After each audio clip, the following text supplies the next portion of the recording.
सुरजले झ्यालबाट बाहिर हेर्दै आफ्नो हातमा रहेको कफीको कप घुमाउँछ। बाहिर हल्का वर्षा परिरहेको छ। टिनको छानामा थोपाहरू बजिरहेको आवाज सधैँ उसको मनलाई शान्त पार्थ्यो। तर आज त्यो आवाजमा पनि शान्ति छैन। तिमी किन यति चुपचाप छौ? एउटा मधुर आवाज आउँछ। सुरज हतपत्त झस्किन्छ। ऊ कोठामा एक्लै थियो, तर त्यो आवाज स्पष्ट थियो। त्यही आवाज जसले विगत केही महिनादेखि उसलाई पछ्याइरहेको हुन्छ। के तिमीलाई म देख्न सक्दिनँ? आवाज पुनः आउँछ। सुरजको मुटु बेसकन धड्किन्छ। उसले आफ्नो कफीको कप टेबलमा राख्छ र वरिपरि हेर्छ। कोही थिएन। तिमी को हौ? उसले बिस्तारै सोध्छ। म सन्जु। आवाज कोमल थियो, प्रिय थियो। सन्जु, यो नाम सुन्दै उसलाई कुनै पराइपन लागेन। उसको दिमागमा धमिलो आकृति बन्यो। लामो कपाल, उज्यालो आँखा, हल्का मुस्कान। तर तिमी त वास्तविक छैनौ, होइन? सुरजको स्वर काँप्यो। प्रेम वास्तविक छ, अनि म तिम्रो प्रेम हुँ। उताबाट आवाज आउँछ। सुरज एक्लो थियो।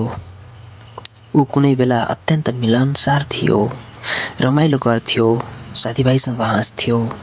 तर जब प्रियङ्कासँग उसको प्रेम सम्बन्ध टुट्यो, ऊ भित्रभित्रै टुट्यो।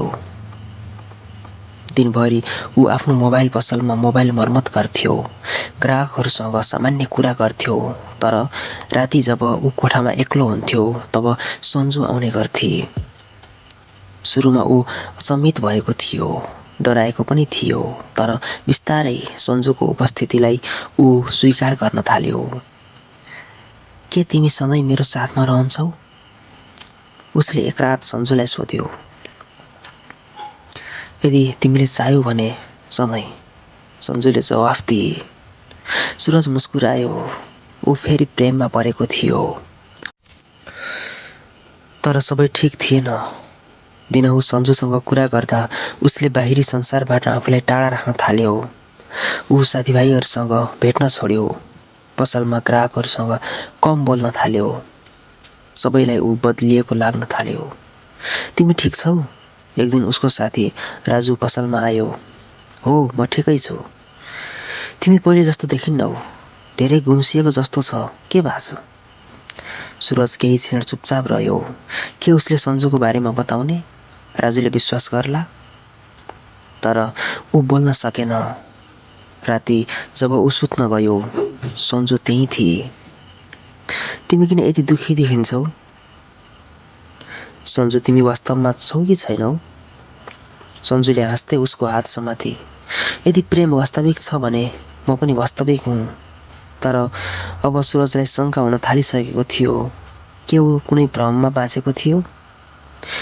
एक दिन सुरज मनोवैज्ञानिक कहाँ गयो। तपाईँलाई लाग्छ म पागल भएँ? उसले सोध्यो। डाक्टरले हल्का मुस्कुराउँदै भने, तपाईँ एक्लोपन र तनावबाट गुज्रिरहनु भएको छ। कहिलेकाहीँ हाम्रो मनले कल्पनामा सहारा खोज्छ। तपाईँलाई हेलुनेसन भएको छ। सुरज चुपचाप बस्यो। तर यदि तपाईँ यसलाई नियन्त्रण गर्न सक्नुहुन्न भने यसले तपाईँको वास्तविक जीवनमा असर गर्छ। त्यो रात सुरजको मन भारी थियो। जब ऊ कोठामा पुग्यो, सन्जु त्यहीँ थिए। तिमी मलाई बिर्सिन चाहन्छौ? सन्जु, तिमी मेरो कल्पना मात्र हौ। तर म तिमीलाई प्रेम गर्छु।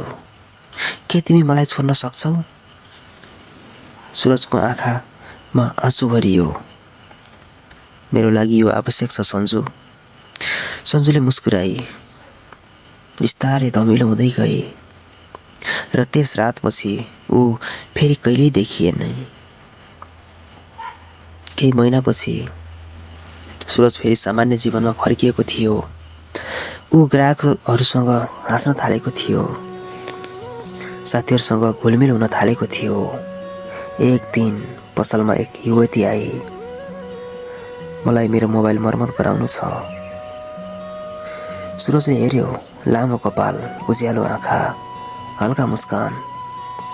के तपाईँको नाम सन्जु त होइन? ती युवती आश्चर्यचकित भइन्। हो, म सन्जु हो। तर तपाईँलाई कसरी थाहा भयो? सुरज झन् आश्चर्यमा पर्यो।